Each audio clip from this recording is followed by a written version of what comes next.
குருதேவர் ஸ்ரீராமகிருஷ்ணரின் அமுத மொழிகள். கங்காமையை விட்டுவிட்டு தட்சிணேஸ்வரம் திரும்ப எனக்கு விருப்பமே இல்லை. நான் அங்கே தங்குவதற்கு தேவையான ஏற்பாடுகளும் செய்யப்பட்டன. எனக்கு புழுங்கல் அரிசி சாதம் வேண்டும். அறையின் ஒரு பக்கம் அவரது படுக்கை, மறுபக்கம் என் படுக்கை. எல்லா ஏற்பாடுகளும் ஆகிவிட்டன. அப்போது ஹிருதயன், உங்களுக்கோ வயிற்றுக்குள்ளாறு அதிகம், உங்களை யார் கவனித்துக் கொள்வார்கள் என்றான். உடனே கங்காமாயி, ஏன், நான் பார்த்து கொள்கிறேன், நான் சேவை செய்வேன் என்றார்.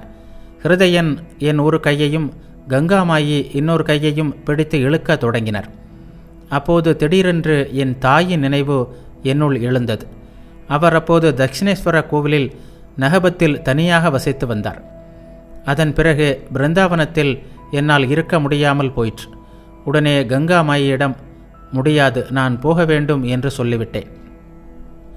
இப்போதுள்ள என் நிலையில் தேவிக்கு படைக்கப்பட்டிருந்தால் கொஞ்சம் மீன் குழம்பை மட்டும் சாப்பிட முடிகிறது. பிரசாதமாக இருந்தாலும் இறைச்சியை என்னால் சாப்பிட முடிவதில்லை. விரலால் தொட்டு கொஞ்சம் வாயில் வைத்துக் கொள்வேன். தேவிக்கு கோபம் வந்துவிடக்கூடாதே. காமினி காஞ்சனம்தான் மாயை. இவற்றின் பிடியில் நீண்ட நாள் இருக்க நேர்ந்தால் கூருணர்ச்சியை இழக்க நேரிடுகிறது. நான் நன்றாகத்தான் இருக்கிறேன் என்றே அவன் நினைத்து கொள்வான். தோட்டி மலக்கூடையை சுமந்து செல்கிறான். பழக்க தோஷத்தின் காரணமாக அதன் மீதுள்ள வெறுப்பு அவனுக்கு போய்விடுகிறது. இறைவனின் திருநாமத்தையும் புகழையும் பாடுவதில் தொடர்ந்து ஈடுபட்டால் படிப்படியாக பக்தி வருகிறது. பக்தனின் இதயம் இறைவனின் இருப்பிடம். அவர் எல்லா உயிர்களிலும் உரைகிறார் என்பது உண்மைதான். ஆயினும் பக்தனின் இதயத்தில் அவர் சிறப்பாக எழுந்தருள்கிறார். ஒரு ஜமீன்தார் தனக்கு சொந்தமான இடத்தில் எங்கு வேண்டுமானாலும் இருக்கலாம்.